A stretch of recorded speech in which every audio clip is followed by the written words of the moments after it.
नमः शिवाय हर हर महादेवा। మహాశివరాత్రి ఆ రాత్రి వెనుకున్న అసలు రహస్యం ఏమిటి? Every year we have so many nights, but why do we call only this night Mahashivaratri? According to the Puranas, is this the marriage of Shiva and Parvati? ఈ రోజు మనం జాగరణ ఎందుకు చేయాలి? లింగోద్భవం అంటే ఏమిటి? నేనే గొప్ప, ఈ సృష్టికి నేనే ఆధారం. అహంకారం తగదు బ్రహ్మ, మన వివాదం నిష్ఫలం. The time between 11:30 p.m. and 1 a.m. on Shivaratri night is called Lingodbhava Kalam. సముద్ర మథనం ఏమి జరిగింది?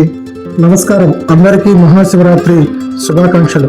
ఏడాదిలో మనకి ఎన్నో రాత్రులు వస్తాయి, కానీ ఆ రాత్రిని మాత్రమే మహాశివరాత్రి అని ఎందుకు అంటారు? పురాణాల ప్రకారం శివుడు పార్వతిని వివాహం చేసుకున్న రోజా, లేక శివుడు హాలాహలాన్ని విషాన్ని మింగిన రోజా? దీని వెనుక ఏదైనా శాస్త్రీయ రహస్యం ఉందా? ఈ రోజు మన బ్లాగ్ లో శివరాత్రి యొక్క 3 కోణాలను, పురాణము, విజ్ఞానము మరియు ఆధ్యాత్మికత గురించి క్షుణ్ణంగా మాట్లాడుకుందాం రండి. ఈరోజు ఇలాంటి ఇంట్రెస్టింగ్ వీడియోస్ కోసం సబ్స్క్రైబ్ చేయండి, అలాగే ఈ వీడియోని ఒక లైక్ కొట్టి ఆదరించండి ఈ ఛానల్ని.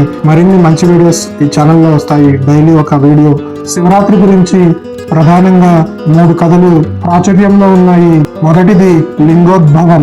బ్రహ్మ విష్ణువుల మధ్య ఎవరు గొప్ప అన్న వాదన జరిగినప్పుడు అనంతమైన అగ్నిస్తంభంలో శివుడు ఆవిర్భవించిన రోజే మహాశివరాత్రి. రెండవ కథ వచ్చేసి సముద్ర మథనం. లోకాన్ని రక్షించడం కోసం శివుడు హాలాహలాన్ని విషాన్ని మింగిన రోజు. అది గొంతు దాటకుండా పార్వతీదేవి అడ్డుపడగా ఆ వేడికి శివుడు నిద్రపోకుండా దేవతలంతా రాత్రంతా భజన చేసిన రోజు. 3 శివశక్తి మిలనం. పరమశివుడు పార్వతీదేవిని వివాహం చేసుకున్న పరమ పవిత్ర దినం మహాశివరాత్రి. ఇప్పుడు సైంటిఫిక్ యాంగిల్లో ఉన్న చరిత్ర కూడా తెలుసుకుందాం, వెన్నెముక ప్రాముఖ్యత. ఇప్పుడు అసలు విషయానికి వద్దాం. ఈ రోజు జాగరణ ఎందుకు చేయాలి? ఆధునిక ఆధ్యాత్మిక గురువులు అలాగే శాస్త్రవేత్తలు ఏమి చెప్తున్నారు? శాస్త్రవేత్తల ప్రకారం శివరాత్రి రోజున గ్రహాల స్థితి వల్ల భూమిపై ఒక రకమైన సహజ శక్తి ప్రవాహం ఏర్పడుతుంది. వెన్నెముక నిటారుగా ఉంచడం, మనం పడుకుంటే ఆ శక్తి ప్రవాహం ఆగిపోతుంది. అదే వెన్నెముక నిటారుగా ఉంచి కూర్చుంటే ఆ ఎనర్జీ మన వెన్నెముక ద్వారా మన మెదడుకు చేరుతుంది. ఇది మన జ్ఞాపశక్తిని, ఆరోగ్యాన్ని మెరుగుపరుస్తుంది. అందుకే ఈ రాత్రి నిద్రపోవద్దు అని పెద్దలు చెప్తారు. అలాగే ఉపవాసము, జాగరణ ఎలా చేయాలి? ఉపవాసం అంటే చాలా మంది రోజంతా ఏమీ తినకుండా ఉండటం అంటారు, కానీ ఉపవాసం అంటే కేవలం ఏమీ తినకుండా ఉండడం అనే అర్థం కాదు. ఉప ప్లస్ వాసం అంటే దైవానికి దగ్గరగా నివసించడం. అయితే ఏం తినాలి? పండ్లు, పాలు తీసుకోండి. మీకు శరీరం సహకరించకపోతే చిన్న లఘు ఆహారం తీసుకోండి. అసలు జాగరణ అంటే ఏమిటి? టీవీలు చూస్తూనో ఫోన్లో చాటింగ్లు చేసుకుంటూ గడపడం అంటే జాగరణ కాదు. శివలీలలు వినడం, ఓం నమ శివాయ అని జపించడం, మౌనంగా ధ్యానం చేయడం అసలైన జాగరణ. లింగోద్భవ కాలం. శివరాత్రి 11:30 నుంచి 1 గంట వరకు మధ్య కాలాన్ని లింగోద్భవ కాలం అంటారు. ఈ సమయంలో చేసే ఏ చిన్న ప్రార్థన అయినా సరే 1000 రెట్లు ఎక్కువ ఫలితాన్ని ఇస్తుంది. ఒకవేళ మీరు రాత్రంతా మేల్కోలేకపోయినా ఈ 9 నిమిషాలు దేవునికి దగ్గరగా ఉండండి. ఈ 9 నిమిషాలు ప్రశాంతంగా ధ్యానం చేయండి. మహారాత్రి పర్వదినాన్ని ఆసేతు హిమాచలం అత్యంత వైభవంగా నిర్వహిస్తారు. యావత్ భారతంలోని శైవక్షేత్రాలు శివనామ స్మరణలతో మారుమోగుతాయి. మహాశివరాత్రికి ఆధ్యాత్మిక ప్రయోజనం ముఖ్యం.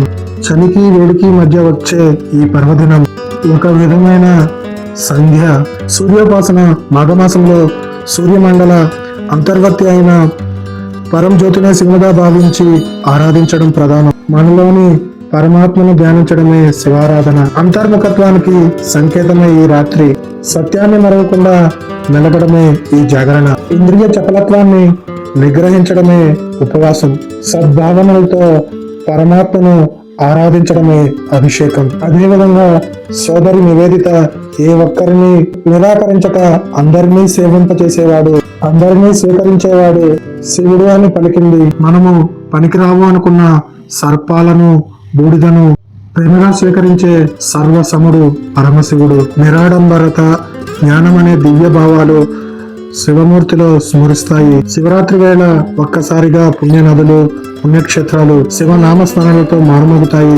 సమైక్యతకి, సమన్వయానికి సంకేతం ఇది శివరాత్రి. భాషలు, ఆచార వ్యవహారాలు, కట్టు బొట్టు ఇలాంటి తేడాలు ఎన్ని ఉన్నా భారతీయులందరూ ఒకే శివ భావనతో ఒక్కటిగా మసలే శుభ దినం ఇది. పగలంతా ఆరాధనలతో, రాత్రంతా జాగరణలతో శివుని భావిస్తూ వివిధ కళారైతులతో కలకలలాడే ఈ మహాపర్వదినం కళాపరంగా కూడా గొప్ప దినం.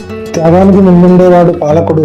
తనచే పాలించబడే ధనాలను, ప్రయోజనాలను తాను అనుభవించకుండా సుఖాలను ఇతరులకు పంచి కటువైన విషాన్ని తాను మింగిన కరుణామయ రుద్రుడు శివుడు. శివం అంటేనే మేలు, మంచి, లోకాలకు మేలు చేసే స్వభావం కలవాడే శివుడు. రుద్రుడు దుఃఖాన్ని పోగొట్టేవాడు. శంకరుడు సుఖాన్ని, శాంతిని కలిగించేవాడు. శంభుడు శాంతికి మూలమైన వాడు. సదాశివుడు ఎల్లవేళలా శుభ స్వరూపుడు. ఇలా శివుని నామాలన్నీ ఆయనలోని మేలు లక్షణాలు చెప్తున్నాయి. ఈ స్వభావాలను మనలోనే పెంచుకునేలా చేసేదే శివభావన, శివతత్వం. శివుణ్ణి పూజించడం అంటే తపస్సుని, త్యాగాన్ని, జ్ఞానాన్ని ఆరాధించడమే. సర్వ విద్యలకు ప్రభువైన ఓంకార స్వరూపుని డమరుకనాదం. డమరుకనాదం నుండే అక్షరాలు ఉద్భవించాయని మన శాస్త్రాల వచనం. పైగా స్వామి నటరాజు కూడా సర్వకళా సమూహమైన నాట్యం స్వామి కళ. అసలు శివలీలల్ని, శివతత్వాన్ని అర్థం చేసుకుంటే ఎన్నో గొప్ప అంశాలను నేర్చుకోవచ్చు.